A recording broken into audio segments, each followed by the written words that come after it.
Salam Pak Bambang, saya mau izin bertanya, benarkah Yesus itu hanya seorang nabi? Mohon pencerahannya. Nabi itu menurut agama apa dulu? Pertanyaannya gitu. Kalau nabi menurut agama Islam misalnya ya, seorang yang menerima wahyu Tuhan tidak wajib menyampaikannya kepada umat. Kalau Rasul, seorang menerima wahyu dan wajib menyampaikannya kepada umat. Itu kan Islam. Di dalam Kristen, nabi itu berkaitan dengan kata pengkabar atau haroeh, pelihat. Jadi nabi itu sesuatu yang memiliki nubuat untuk masa depan yang belum terjadi. Makanya disebut dalam bahasa Yunani prophetes. Jadi dalam iman Yahudi dan iman Kristen definisinya beda. Nah, makanya Yesus itu hanya nabi. Kenapa disebut Tuhan? Pertanyaan harus diurai dulu makna nabi itu apa, ya toh? Tidak boleh kita kemudian memaksakan definisi kita kepada orang lain. Nah, ketika saudara muslim mengatakan bahwa Isa itu Rasulullah, Musa itu Rasulullah, tiba-tiba lihat Paulus rasul, ini rasul palsu ini. Istilahnya sama tapi pemaknaannya beda. Dalam ajaran Yahudi dan Kristen itu Musa tidak pernah disebut rasul, tetapi nabi. Gitu. Abraham disebut nabi, tetapi tidak pernah disebut rasul. Rasul itu bahasa Ibrani saliyah, bahasa Aramnya salih, artinya utusan, kongregasi. Dan Yesus disebut rasul juga dalam Ibrani pasal 3 ayat 1, tapi maknanya rasul di situ adalah utusan Tuhan dalam sakramen penebusan dosa. Seperti imam besar dulu adalah utusan Tuhan yang mewakili 12 suku Israel. Diasisteni oleh 70 tua-tua kan itu kan. Maka pola ini persis diteruskan oleh perjanjian baru. Yesus adalah imam besar perjanjian baru, makanya dia disebut rasul, mewakili 12 suku, sekarang dirohanikan. 12 suku itu sekarang adalah gereja, ya. 70 murid tapi bilangannya tetap sama, ada imam besar, ada 12 murid, ada 70 murid. Itu kan gambaran Yudaisme tentang imam besar yang menjadi utusan mewakili 12 suku, biasanya imam Lewi kan. Kemudian ada 70 tua-tua, ya, itu yang tercatat di sana. Itu jadi Yesus itu nabi juga, tapi nabi dalam makna yang berbeda dengan nabi Islam gitu loh. Dan nabi tidak dipertentangkan dengan ketuhanannya, karena jabatan imam besar itu ada jabatan Mesias atau sang Mesias itu imam, nabi, raja. Ini. Jadi Mesias itu raja, Mesias itu nabi, Mesias itu imam, itu dalam iman kedua. Kalau soal Tuhan, kita kalau menyanyi di gereja-gereja karismatik, gereja-gereja Pentakosta itu kan Yesus Tuhan dan Allah kami itu kan. Jadi dalam hal ini Yesus adalah God sekaligus Lord. Saksi Yehova percaya Yesus itu Lord, Tuhan, tapi nggak percaya Yesus itu God. Karena apa? Dia masih rancu dalam memahami Yohanes pasal 1 ayat 1. Jadi Yesus disebut Allah itu bukan kemanusiaannya itu adalah Allah, tidak, tapi praeksistensi. Sebelum firman menjadi daging, firman itu sudah ada dan firman itu adalah Allah. Jadi dalam wujud ilahinya, dalam kodrat ilahinya firman itu adalah Allah. Kemanusiaannya tentu baru ada, telah dilahirkan Bunda Maria kan. Nah, dalam tugas kemesiasannya itu, maka Yesus disebut Tuhan. Tuhan itu Lord. Dari mana teksnya? Kalau kita membaca misalnya di dalam Injil Markus ya, pasal 12 ayat 29 dan seterusnya, itu jelas ketika Yesus ditanya hukum apa yang paling utama dari segala hukum yang ada. Misvah Harishona. Itu yang pertama, Shema Yisrael Adonai Elohenu Adonai Echad. Shema Yisrael Adonai Elohenu Adonai Echad. Dengarkanlah wahai Israel, Tuhan Allah kita, Tuhan itu esa. Itu yang menunjuk kepada Godhead, keilahian, divine of Jesus Christ. Tapi kalau kita membaca ayat-ayat selanjutnya, misalnya di dalam pasal 12 mulai dari ayat 30 berapa ini? 37 38 ya. Pada suatu kali ketika Yesus mengajar di Bait Allah, ia berkata, bagaimana ahli-ahli Taurat dapat mengatakan bahwa Mesias adalah anak Daud? Daud sendiri oleh pimpinan Roh Kudus berkata, Tuhan telah berfirman kepada Tuanku, duduklah di sebelah kananku sampai musuh-musuhmu kutaruh di bawah kakimu. Daud sendiri menyebut dia tuannya. Bagaimana mungkin ia anaknya pula? Orang yang besar jumlahnya mendengarkan dia dengan penuh minat. Jadi Yesus itu anak Daud, betul, secara daging. Makanya Injil Matius diawali dari inilah silsilah Yesus Kristus, the book generation, ya, Sefer Toledot Yesua HaMasiah.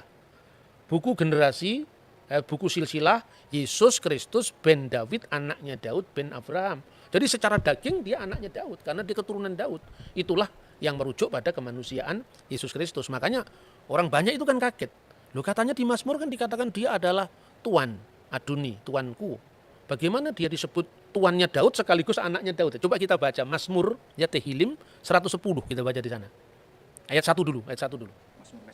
Ya, Mazmur mesianik betul. Le David Mismor, Neum Adonai Ladoni, Sef Lemini Ad Asit Oyefeha, Hadom Relak Leha, menjadi tumpuan kakimu. Jadi kalau di sini diterjemahkan secara bebas begini, Mazmur Daud, Tuhan mendeklarasikan kepada Tuanku, duduk di sebelah kananku, sampai ku buat musuh-musuhmu menjadi tumpuan kakimu. Nah, itu yang menarik adalah permainan kata kalau di bahasa Indonesia, Tuhan dengan huruf besar, karena itu menerjemahkan YHWH. Sedangkan yang satu adalah Ladoni, Tuan, benar-benar Tuan. Nah, Tuhan itu Tuan di atas segala Tuan. Gitu. Nah, yang menarik di sini, yang ayat keempat kali ya Pak. Ini tentang keimaman. Nisba Adonai, Velo Yinachem, Ata Kohen Leolam, Al Dibarti Malkisedek. Jadi, Tuhan bersumpah dan dia tidak menyesal. Engkau adalah imam. Imam, tapi menurut apa? Imam yang kekal menurut perkataan Melkisedek. Nah, itu keimamannya Yesus, bukan imam berarti dalam dia harus keturunan Lewi, bukan. Tapi dia adalah imam menurut Melkisedek. Makanya tadi disebut ada 3 matra atau 3 aspek dalam gelar Mesias, yaitu raja pertama ya. Makanya disebutkan di situ firman Tuhan, Neum Hashem Ladoni, kepada Tuanku. Nah, dalam bahasa Indonesia tadi betul dikatakan Mas Edward bahwa kalau Anda membaca bukunya Muhammad Yamin, Kamus Melayu abad 18-19 itu Tuan segala Tuan, itu Tuhan. Jadi huruf H di sini menekankan ketuanan di atas ketuanan. Jadi penguasa segala penguasa. Dalam makna ini Yesus disebut Tuhan. Duduklah kamu di sebelah kananku. Apa konteksnya? Bukan berarti ada 2 kursi, terus Allah di sebelah kiri, Yesus di sebelah kanan. Bukan seperti itu. Itu artinya apa? Ruang Maha Kudus, tempat Sekinah ilahi, artinya kehadiran ilahi, itu sebelah kanannya adalah istana Daud. Jadi artinya bahwa Mesias itu akan menjadi raja kekal menurut dinasti Daud selama-lamanya. Maka duduklah kamu, Seflimini, duduklah kamu di sebelah Yamin, sebelah kananku, selama-lamanya. Itu aspek kerajaan ya. Pada saat orang Majus membawa persembahan itu ada 3. Emas, kemenyan, mur. Emas itu kerajaan, menyimbolkan tentang raja.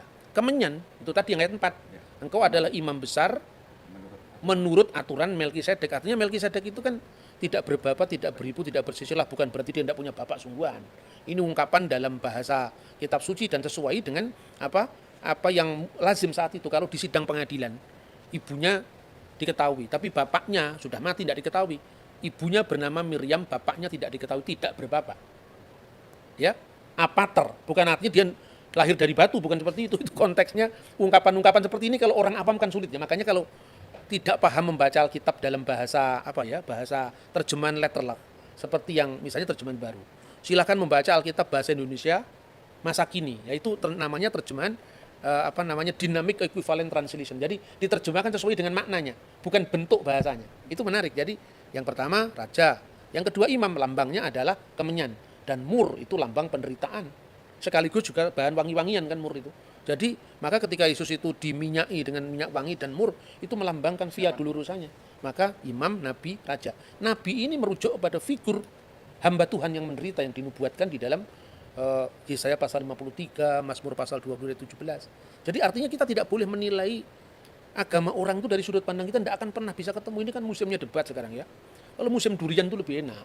Habis makan durian, makan manggis. Kalau musim debat begini, orang menang-menangan, tidak tahu metodenya bagaimana berbicara tentang agama lain ya. Kalau nanti nggak cocok terus merasa kalah, pembunuhan karakter, nyerang pribadi, itu bukan Indonesia itu. Indonesia tidak seperti itu. Jauh sebelum bangsa lain itu punya kesadaran tentang multikulturalisme, kita sudah punya Bhinneka Tunggal Ika. Jadi kira-kira seperti. Oke Pak Bambang, penjelasan Anda sangat mencerahkan dan menguatkan iman kami. Terima kasih, Tuhan Yesus memberkati.